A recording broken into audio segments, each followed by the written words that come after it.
Let's have some fun today. Let's go from this to this. A pompadour with a fade.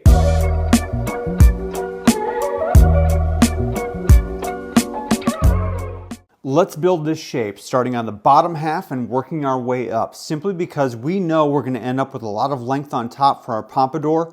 But to get there, we need to establish that shape on the bottom half of the head. To do that, I'm going to use a clipper. Now, I don't want to get caught up in brands. You just need to find a brand that works well for you. However, I might suggest using one with an adjustable arm to extend or close the length of the blade towards the ends of the still blade, the moving blade towards the ends of the still blade. This ensures that you've got freedom to fade and really get in tight, and also that you'll have guards that you can place on the end of the clipper to really leave behind the length that you want to. In this case, we're going to start with the number 3 and get rid of a lot of this bulk completely on the bottom half. What you'll notice is that I parted off just at the round of the head in a horseshoe parting all the way around the head shape. This ensures I'm going to build a consistent shape on the bottom and then build up and work our way up through weight. Now we've got a lot of length to contend with here. This is very out of the ordinary, but let's dive in and let's get this clipper work in place. Let's first get rid of all this excess length that you know you don't want to contend with. After you've removed that bulk, I want you to come in, place the clipper guard flat against the head. And as you move up the head shape, I want you to remember one thing. You're working up towards that parting right here. As you do so, what I want you to do is use your comb to feed the hair into the guard. That will help you. A lot of your clippers work well with dry hair. Some of them are stronger, can work through damp hair. I find that with the dry hair, I can actually see what the hair is going to do. So this comb will feed it down. I'm going to go slow here and feed that into the guard. I'm flat against the head shape, and as I move up, you'll see that the teeth are moving up towards the ceiling.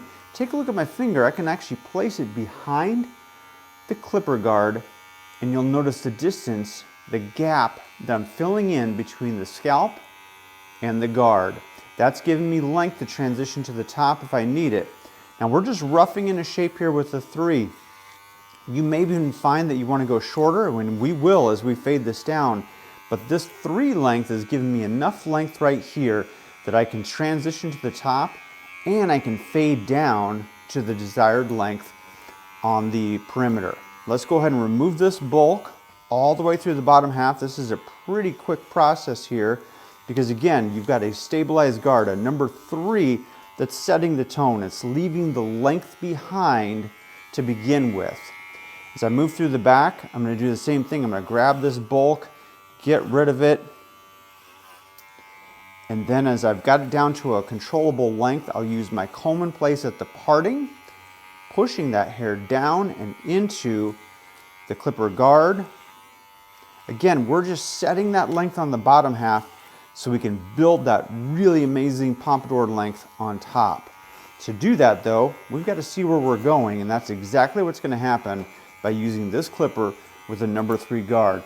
I'm over halfway done with the bottom, just roughing in a shape. Again, I'm going to get rid of bulk, knock that out so it's out of our way, and then starting at the perimeter and gliding up, I can move up through that head shape. Look at that hair as it pushes aside. It can't capture it, and that's why I'm using that comb to push it into and feed it into the teeth of the guard. Now it may take a couple of passes. That's quite all right. Take your time, feed it through, and get your desired length in. After we've completed this, we're going to change our guard and we'll begin the fading process on the bottom portion towards the perimeter and working up into that length that you've just established with your number 3. Now that we've completed the work on the bottom half of the head with the number 3 guard, I'm going to remove that. I'm going to guard skip. That means I'm going to skip the number 2 guard and go straight to a number 1 guard. I'm going to place that on the end of the clipper. I'm going to make sure that my arm is adjusted to the closed position, meaning that these blades are closer together at the ends, giving it a true 1 in this case. And now I'm going to determine how much skin I want to expose. This is a fade. She wants to see some exposure. That means I'm going to take more of a low to medium fade on the bottom of this perimeter. And now that I've got the number 3 length established, I can see exactly where I need to go. To get there though, here's how I'm going to start this. I'm going to start this on the base of her neck at the perimeter. And here's what I want you to notice. These clippers are designed with a slight curvature right here on purpose. That means that I can get into the hairline and start to extend it out and come up and away from the head shape, giving myself the fade I need. That rounding out curvature is very, very important to me because what I want to see happen is I want to see the weight of this blade shift to the back of the clipper. So as we begin, I'll begin with a pass here on the back neckline. I'm going to enter the hairline, start to put the weight on the back of that clipper blade so that those teeth come up and out. And if I continue that motion, it'd go over my shoulder. I'll start to angle this through on the side. You'll see the motion, and here's what I want you to pay attention to. Once again, I can glide right over my finger. This is very important because what it's doing is it's actually creating the fade and the tapered effect that blends between a number 1 that I'm using now and the number 3 length that I've left behind. As I move up the side of the head behind the right ear, I will use the right portion of the blade angled in, and take a look at the left portion. It's gliding out and protecting hair so that I'm following the curvature of the head. I'll continue this and clean up this hairline a little bit more, but I'm really conscious of how far I'm traveling up towards the occipital bone in this case, which would be right here on this person, and creating that rounded taper. As I move forward, here's what I'm going to do. I'm actually going to look, if you will, with this side of the clipper blade and cut with the left side. Here's all I mean by that. As I enter into the shape, I will be looking at what I've done prior as a guide and a reference to come up and out and away from the head shape. Let's continue on the left side here. Same story. As I come up, notice one thing. I'm always pushing that weight towards the back of the clipper blade so that I can rock myself right off that head shape and create that nice clean fade. And we'll come up and clean that perimeter up later. Don't worry about that right now. Instead, I can increase the speed of my motion, but it doesn't change the actual motion. As I come up through the side here, I want you to notice that I'm coming up. I'm going to angle out on the left side here of the clipper blade and the perimeter. And again, I'm looking at what I've done prior and just gliding right over it. But boy, I'm using all that weight energy right here on that blade. Now I can move to the sides and then we'll work on cleaning up the perimeter. As we move to the sides of the head, there's a couple areas to focus on.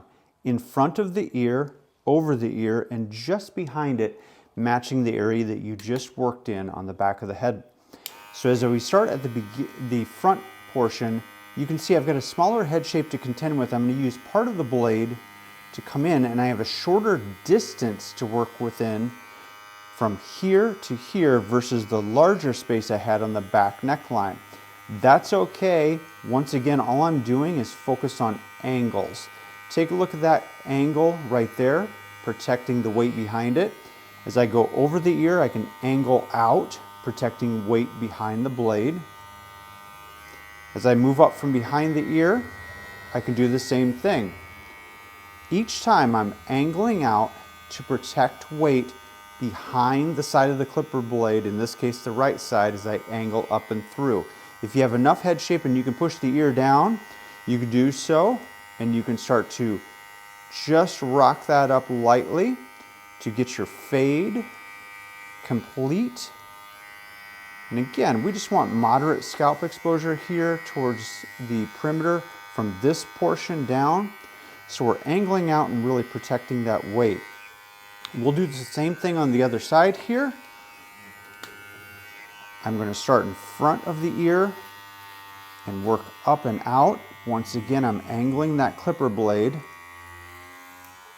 working around the ear Each time I can work over it and just clean this out a little bit. All this clipper work is about finding the right angle to create the shape that you want left behind. Whether you're using a guard, whether you're taking the guard off and using a comb, it's truly about creating the shape by using an angle to do so, whether it's flat on the head shape, coming up and through, or angled on either side. That angle and that distance with the guard is very, very important to creating the shape you want. After we complete this with the number 1, we'll go ahead and clean up the perimeter. We've built our shape from a 3 down to a 1 guard, and now we're taking it off, and now we're going to open up that arm. And all we're going to do is work on this perimeter. Now a mannequin is stamped in. A real human would obviously have a varied neckline. You may have something that goes down in the middle, a side that pushes down one way or the other. Either way, I'm going to begin just by tapering this out, by coming into the hairline and angling out in the same fashion that I just finished the number 1 work with. In this case on the mannequin, since there is a stamp, a sewn in line, we'll be able to see that a little bit more distinctly because it looks like she comes down to a little bit of a V here. We're going to go ahead and bring that up, and again, all I want to do is work within this bottom portion and just round this out a little bit down here, get that rocking motion in, just to take that down tighter. I'm going to angle, take a look at the angle on the side here. It protects that fade work that I've already put in place with that number 1. Now you can do a skin fade if you want, but in this case we're going to leave a little bit more coverage here so that we've got a little bit of stubble coming through. And as we start to take a look, we can start to see that that shape, that silhouette is in place. Let's continue that on the sides. And again, you can bring this up. Just be mindful of the angle and how deep you're cutting, how far you're going up into the interior. As I come up over the ear, I'll clean that out. We'll do that on the other side and finish up the shape on the bottom half of the head. Once we have that in place, we'll transition to the top. We're ready to make our transition from the bottom half, the clipper work, up through this great length on top. To do that, I've dropped it down, taken a parting through the middle. I'm going to separate that and bring this on the right side and drop this down to a thin section here. Now here's the key. We're not trying to connect to what's been established down below. That's a temptation. When we do hair, we always want to connect to a guide. That's the feeling we have. In this case, we want the disconnection because we want length. To do that means we're going to cut horizontally. My comb is acting like the section. I'm going to cut this out here, and in doing so, it leaves all the length coming up through the top. Now to establish that guide though, I'm going to start below, and I'm just going to rough in a guide. I'm going to start on the bottom portion of this section behind the ear, and I'm going to bring this out horizontally, and here's what I'm going to do. My fingers are on the head right here. I'm actually going to extend them a little bit further, and I'm going to start to angle out immediately. Take a look, my fingers are coming this way, and so I'm going to cut straight back to my knuckle. I'm going to stop, recomb through the section. I'm using my fine teeth to separate that hair so it's a smoother section, and cut through. Now that I have that established, I'm going to work towards the front, and here's what I want you to notice. As I come through the front, remember I created an angle. I want to continue that angle. And it's just angling my fingers out so I can cut back to the knuckle, re-grab from underneath, comb through, and I can comb through until I see the section I just cut, and I can see where I need to go on the back half. And it's created this brand new guide that I can start to carry through to the top. Now that we've finished this guide on the bottom portion, we can continue that, and that's the angle we want, up to the top. We can start to increase the size of our sections. We just needed to begin by creating a guide, and I'm going to split this section in two. I'm going to drop this down, get a clip in place, and we can go right up to the midsection of the head and then duplicate this on the other side of the head, on the left side. So once again, I'm going to start behind the ear towards the back. I can now comb from underneath, flip this up and see my guide and cut right on top of it. So it's going to look just like that as I have come through the back portion of the head shape. As I move to the front, you just continue to follow that guide. If you're ever lost, flip up that hair. Let's make sure I can see that. See the guide underneath. Comb through if you need to. I can see it right through here and cut right on top of it. I'll continue to draw this out and cut straight through to my knuckle, straight through to match the guide, and now that angle is in place. Again, we know we're creating great disconnection. We want that. We're going to continue with that all the way up through the midsection, and I want to go one section beyond mid, and I'll duplicate that on the left-hand side as well, just so we have balance. We want this to be proportioned. We're not trying to have weight on one side versus the other as far as like a parting. In this case, we wanted the pompadour balance between both sides. So I'm going to bring this through, follow my guide. My sections are flat as I draw them out. Comb them into my hand and I can see the guide below, and I can cut straight through to match that guide. Don't worry about the length. If you have too much, good news, we can come back and get that. She's not going to wear that down, that's for sure, so hold on. We're going to see how this weight affects the entire shape. Let's go to the left side. Let's connect on the left side. Once again, I've drawn the hair down. I've got a thin section just to begin so I can establish a guide. If I comb from underneath, I'll establish my new guide by drawing my fingers out. Following that through, I'm combing from underneath just to grab all that hair to ensure I've got it and it's smooth as it comes straight out from the head horizontally towards my body. You'll notice as I get in front of the ear, I will start to angle out even more. On this side, I'm actually going to pull it towards my body versus on the other side, my fingers are pointed out. On this side, I've got a shift. So it's going to come out this way. How do you match side to side? Feel. Draw it out and feel. It's not going to be perfect at first, but as you start to feel your movement throughout the section on both sides, you'll start to match the same distance. I can take another section above this and now take a larger section. I'm going to increase the size of that a little bit more. Smooth all this hair out. And then we're going to go ahead and now use the guide from underneath. Once again, I'm going to comb this through. Comb from underneath so I can grab that guide. If I'm ever lost, all I do is flip my section up. I can see it underneath. And now I can draw this out and match that by taking a peek underneath the hood. As I come through, again, I'm using the fine teeth of my comb to smooth this section out a little bit more, just to ensure I've got a cleaner cut.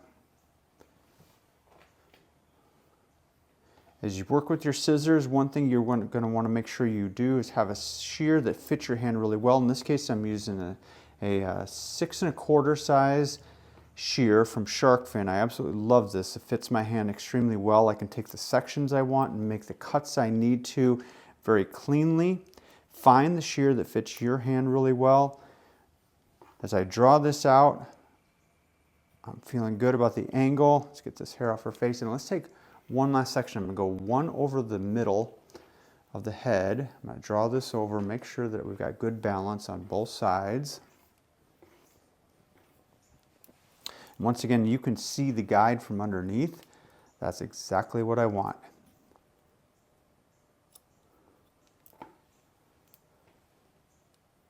Go ahead and move towards the front. I'm moving over the ear next. Let's smooth all this out. Drawing it out horizontally, building the length that we want. Again, we're going to refine our shape, but we want that intact right now. So let's go ahead and complete this. I've got this section finishing up right here. And now we're done with that transition. Now that we've made that transition horizontally on either side, we're left with this. I know it's going to lead to a point down the middle. If I bring all of this up, what you'll see is just that. A point left behind from the work that we just did horizontally. It's going to be longest in front because we angled out on the head shape as we created that guide and cut through. It's going to be a little bit shorter back here because again we started shorter and angled out longer. Now the temptation is going to be, how much of this do we want to remove right here? We've got a point here. We've got a little bit of a bump, a rounded point here. In other words, do we want to cut to a shorter length? I don't want to right now, and instead what I want to do is I actually want to dry her, and I'm going to use a little bit of a styling tonic to give a light shape to it, a light hold, and a round brush to do so. Let's blow this out, and we're going to take a look at how we're going to detail by using our shear to get there.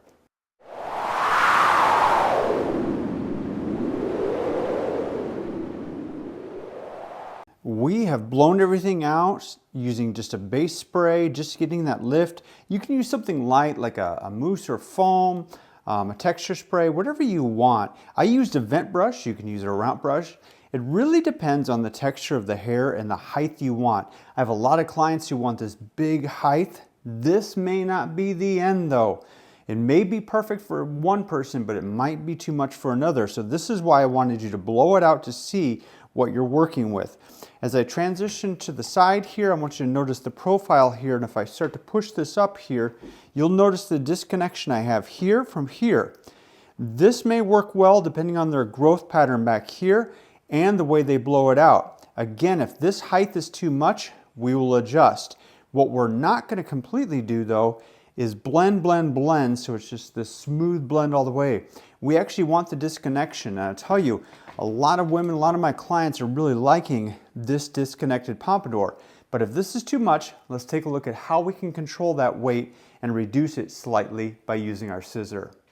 Starting in the crown, if this is too much, I want you to take sections up vertically, and we're going to cut into them like an upside down saw blade, removing some of that excess weight.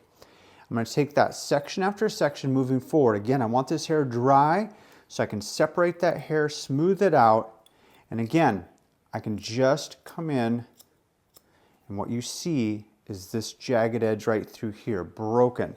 It's going to start to reduce some of that weight that you want. I don't want to make everything level here, so I'm going to start to draw some of this back intentionally.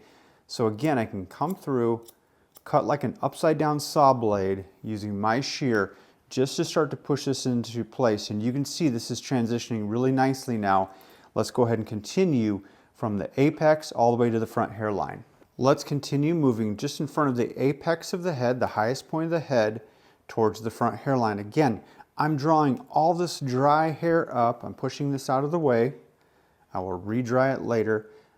But as I mentioned earlier, I'm cutting a sawtooth section. In other words, it looks like the bottom of a saw blade, jagged as I do that. I want that separation as I move forward.